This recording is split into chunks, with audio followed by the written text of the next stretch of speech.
Ronald Reagan, veteran, actor, and president.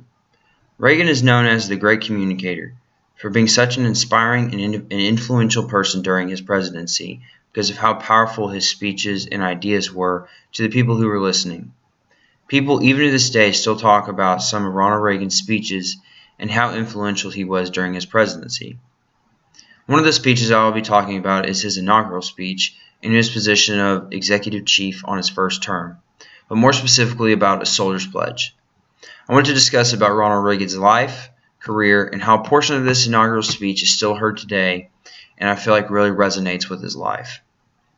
Ronald Reagan was born February 6th in 1911 in Tampico, Illinois, and had the nickname of Dutch Boy because of his haircut he had when he was a child.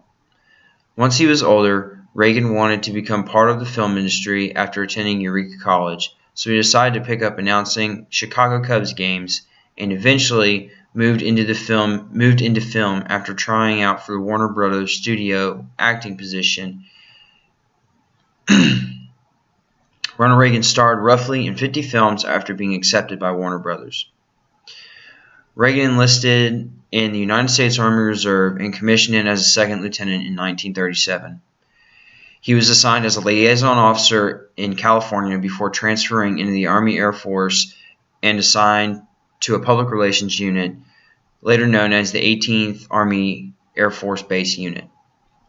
In this unit, it was mostly comprised up of famous actors, in which they used these actors to create training videos for the soldiers for military tactics and so forth. Roughly 400 training videos were made by the end of World War II and by the 18th Army Air Force Base Unit. As for politics, Reagan was a born-again Republican after changing from the Democrat Party. Reagan was basically a lobbyist for smaller government, anti-communism, smaller or lower taxes, and conservative political views. Reagan began getting national attention and ran and won for the seat of governor in California in 1967 to 1975. In 1976, Governor Reagan ran for the presidency against President Ford and unfortunately lost. Determined to become president, Reagan ran again in 1980 against President Carter and won the presidential election in 1980 and served as president from 1981 until 1989. During his inaugural speech, after being sworn in as president, he had talked about the strengths of America, plans and goals of his administration, and a World War I private named Martin Treptow. He talked about Treptow and his journey to carry a message to another battalion was ended when to carry a message to another battalion on the battlefield was ended when he was struck by an artillery round crossing no man's land to take this message to the other battalion. On his body, Treptow had kept a diary of his times during the conflict. And on one of the flyleaves, under the heading, it had written, "My Pledge." And on the paper, it was written that it says, "America must win this war. Therefore, I will work, I will save, I will sacrifice, I will endure, I will fight cheerfully and do my utmost as if the issue of the whole struggle depended on me alone." Reagan, a former veteran of World War II, was very moved by this pledge that Private Treptow wrote because of how his unwavering determination he had to win the war against the Central Powers in World War I.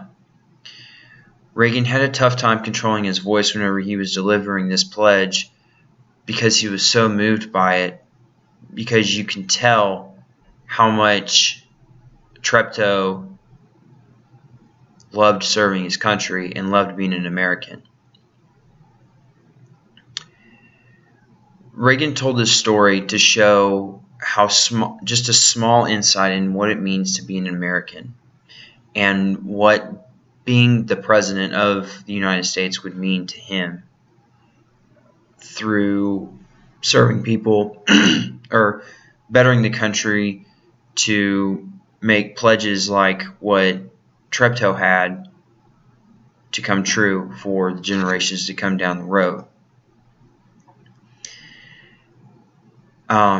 It also showed the love for God and country and an insight inside the brotherhood that's within the military. Brotherhood and sisterhood within the military that can never be understood unless you're in it. He stated the abilities that Americans have for negotiating peace, and that's the main goal of America.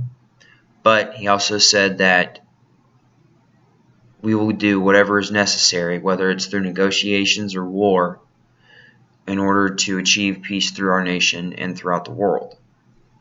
Now, this was going on during the Cold War, so he was really trying to emphasize to the people that he's going to still carry on this fight against the Russians